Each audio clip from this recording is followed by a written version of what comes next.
Lord, may the words of my mouth and the meditations of all our hearts be acceptable in your sight. Amen. Please be comfortable.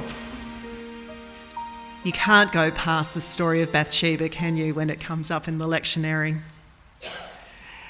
Today, in the story of Bathsheba and David, we read an ancient Hebrew story that is so famous, that the leading woman is so beautiful, it has become an inspiration for poetry and cinema and literature over the centuries. In literature and art, much poetic licence has been taken. Susan Hayward's Bathsheba, in the 1951 film, suddenly becomes the seducer, huskily declaring, "Before you went away, I used to watch you as you walked upon the terrace." The role of voyeur has been reversed, and in many other adaptations, Bathsheba is equally bold. Interestingly, as I researched today's sermon in the academic literature, I was surprised to read this theme also weaving in to that academic literature. There's a really surprising debate about the motives of our two key characters. Some scholars see Bathsheba as a victim, and her husband Uriah is also a victim at the hands of David. Some argue that Bathsheba was a willing partner and beneficiary in the adultery that would happen. And others go further and argue that Bathsheba shrewdly used her beauty to ensnare David for her own advantage. Now today I considered anachronistically putting David on trial for the forcible violation of Bathsheba. However, the ancient law didn't really separate rape from adultery. Instead, the law was designed to determine who was responsible for extramarital sex, the man alone or both the man and the woman. Either way, David was in trouble. And it is Bathsheba's reputation that has been tried over the years. Now, in murdering Uriah, King David avoided the scandal and the potential trial relating to his adultery. Bathsheba was likewise spared the shame and the stoning. But was she a victim or was she accomplice? So let's listen to these arguments as though Bathsheba is coming to trial and our modern day scholars are acting as prosecutor and defence. And now we're hearing the closing arguments. Now the arguments I will give you are not my own. I feel like I need to underscore that and you'll see why. But they will give you a sense of the debate that has happened over the last 50 years. So we're going to start with the prosecution. Team David.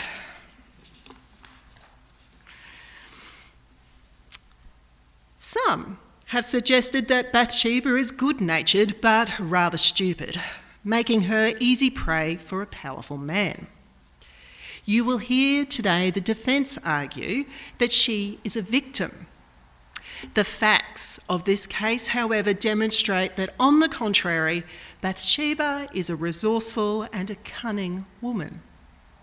Firstly, we must question why David was able to see Bathsheba in the first place.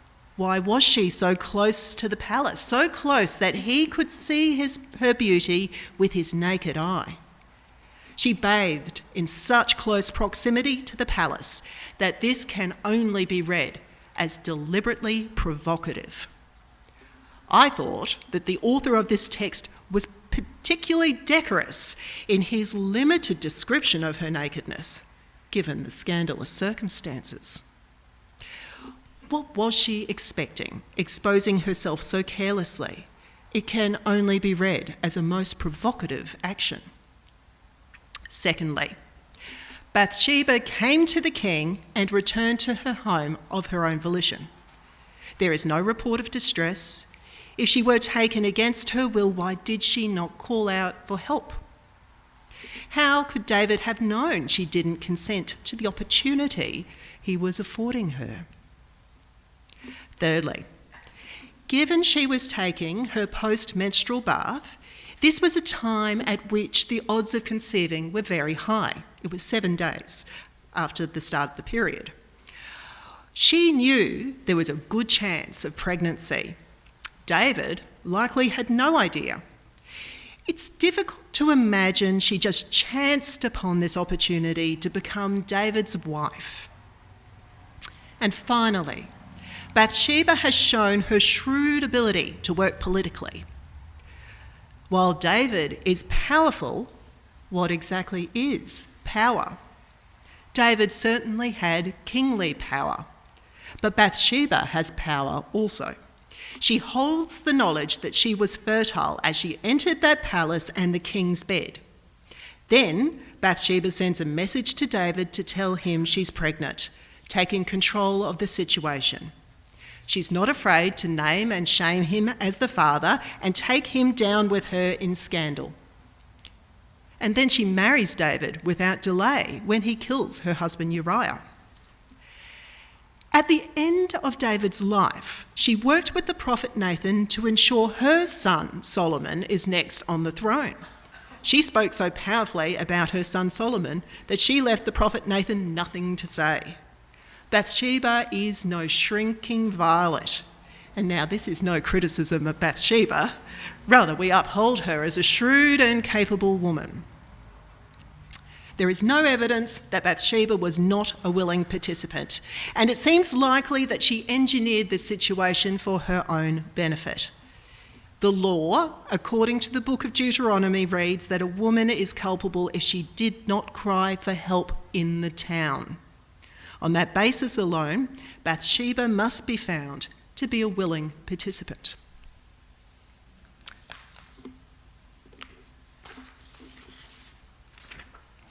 The defence will now speak. Team Bathsheba. David and Diana Garland write, artists and interpreters over the centuries have turned this particular woman into a painted sex kitten who bewitched a divinely chosen king. They accuse her of deliberately choosing to bathe in a place where she knew she could be seen by the king. They imagine her coquettishly parading around naked to catch the king's eye. In contrast, we hear about the good King David, and we imagine a perfection of God's chosen king that allows us to overlook his flaws because we expect him to be good in the way we think he should be good.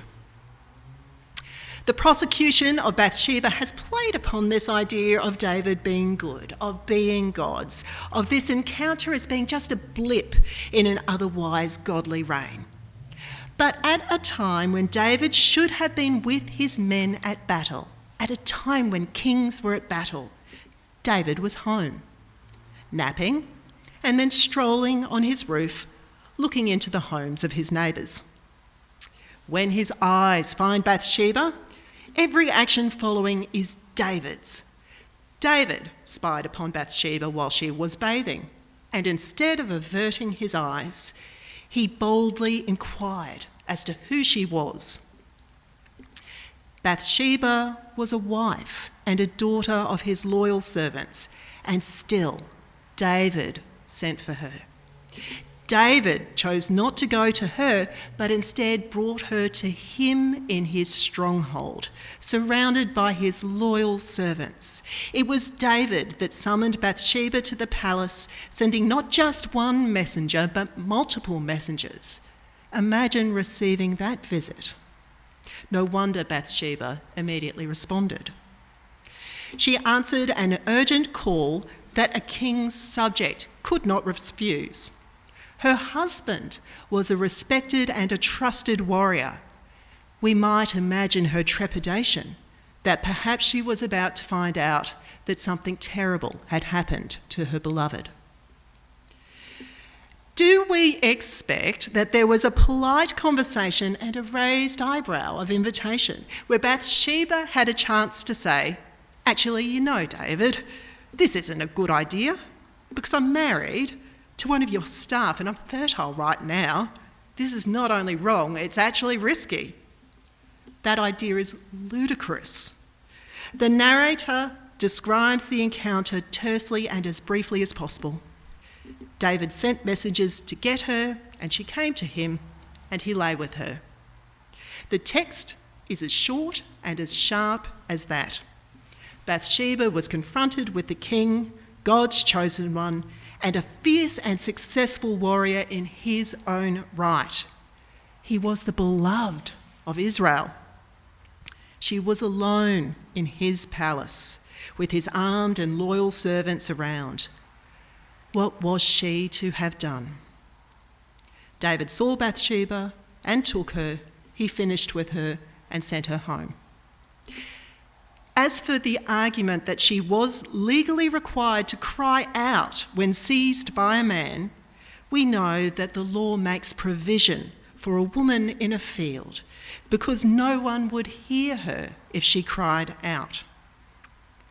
The centre of David's palace was a place where Bathsheba was as vulnerable as being out alone in an open field. No help would come if she cried out, and that means she was violated. She was overpowered physically. She was overpowered politically. Her husband's life and livelihood were in this man's hands. The question cannot be, did she object or fight? The answer is clearly, she had no choice. Even if she was flattered, even if she was pleased, she had no choice. And if she was distressed, she had no choice. The defence rests.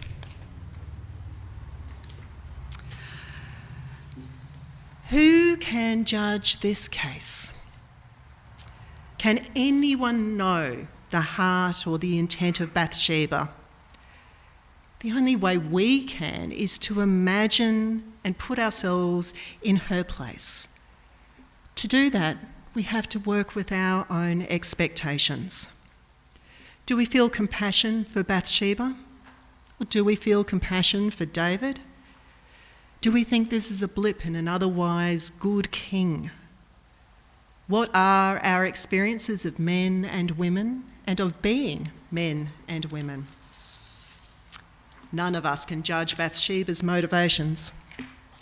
We may feel incredibly swayed by our own experience, but we just don't know enough about what happened. In the circumstances, Bathsheba should be given our most generous assessment. She clearly suffered and was a victim. But isn't it interesting, in today's world, people make similar judgments every day.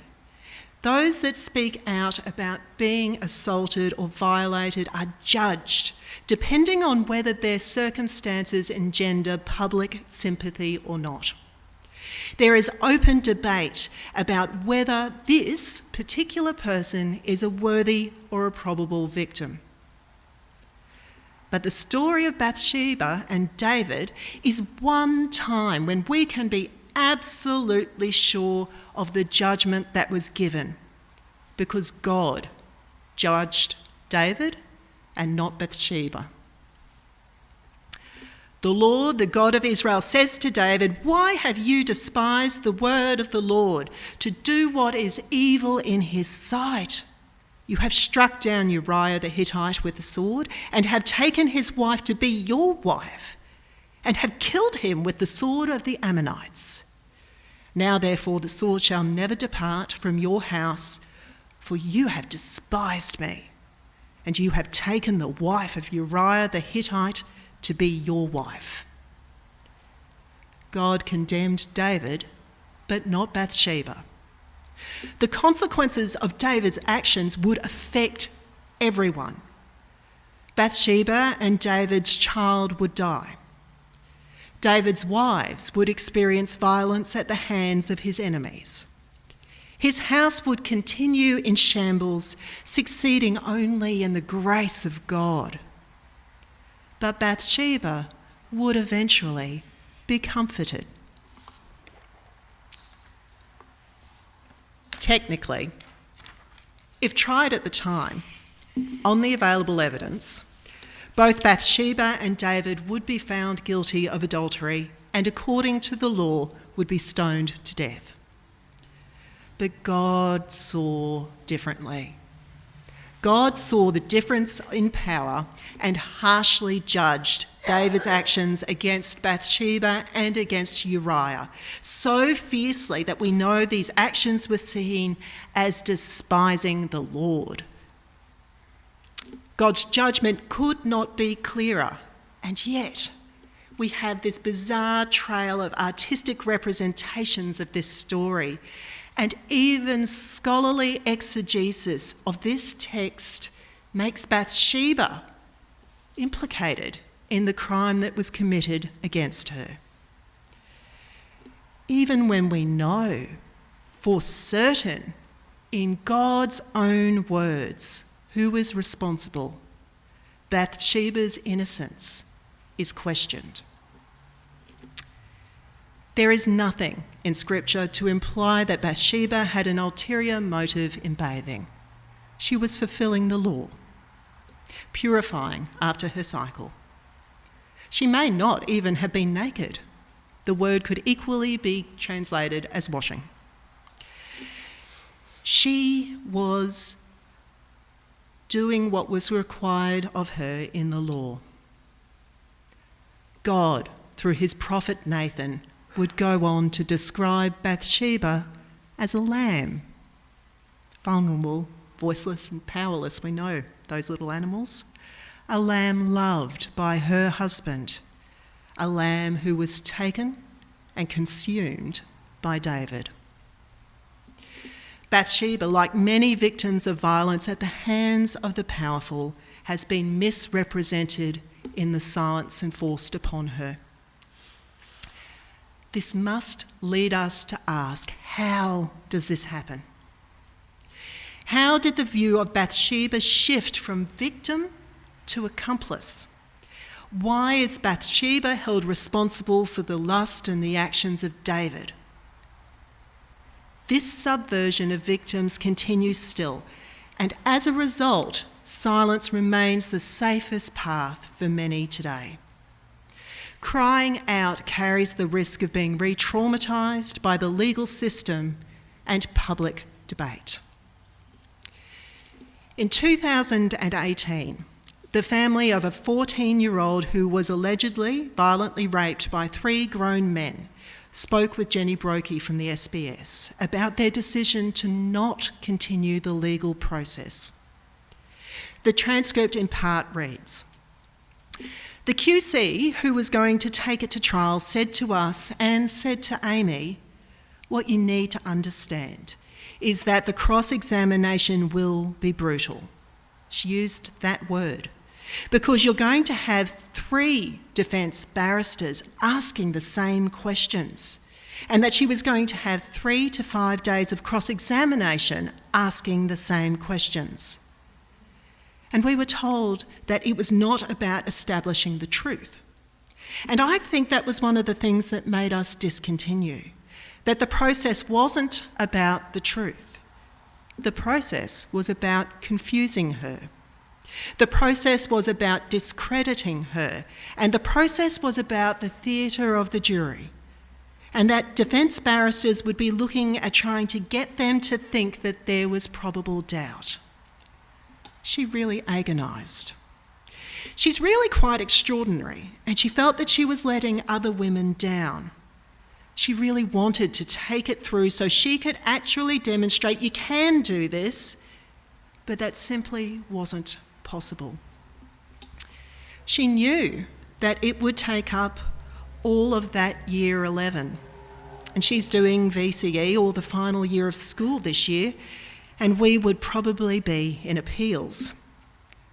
So we got advice from a psychologist who said that it could actually be as damaging as the rapes themselves, and it would undermine all of the good work about the police believing her, about other people believing her.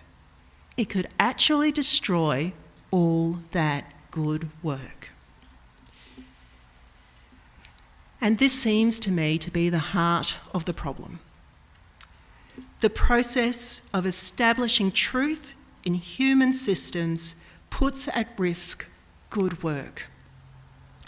All of the good work about the police believing her, other people believing her, the good work and comfort that comes with being believed.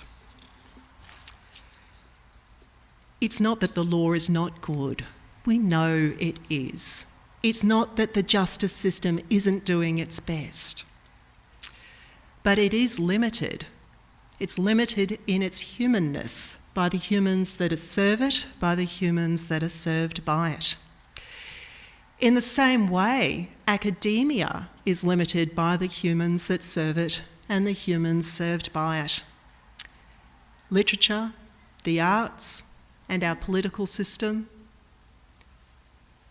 human systems are limited and they can't deliver justice like God delivers justice. But there can be good work and comfort, even in the absence of justice, sometimes especially in the absence of justice. Like Amy, Bathsheba never received justice. Instead, she would mourn her husband and her firstborn son. God saw Bathsheba, though, and she was eventually comforted. David, unusually and to his immense credit, recognised his sin and repented. Bathsheba would go on to become influential in the court, and it was her second son, Solomon, who would go on to be the next king and to build the Lord's temple. But perversely, God's provision for Bathsheba has been an opportunity for modern commentators to instead judge her and cause confusion in her story to the benefit of David's legacy. For us today, when faced with a person who has suffered abuse and violence, the one who will not find justice, can we do the good work of believing? Can we help them survive as best they can? Can we help them to potentially thrive?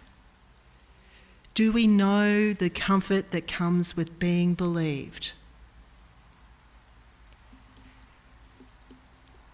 The story of Bathsheba was written assuming that we would understand that the system was flawed. God warned Israel, you don't want kings. Kings will tax you. They will take your wives. Kings were never good for Israel. And just look how David behaved, despite being the very best of them. This was not a story of a king led astray, but of a king that became so self-absorbed, he acted in a way that was depraved and offended God. This is the story of the terrible things that happen next. Terrible things also happen when people's stories are rewritten to fit our expectations. Terrible things happen when we make excuses to avoid seeing violence. Terrible things happen when we need proof before we will believe suffering. That's such good timing. I feel like I've got a little uplift there.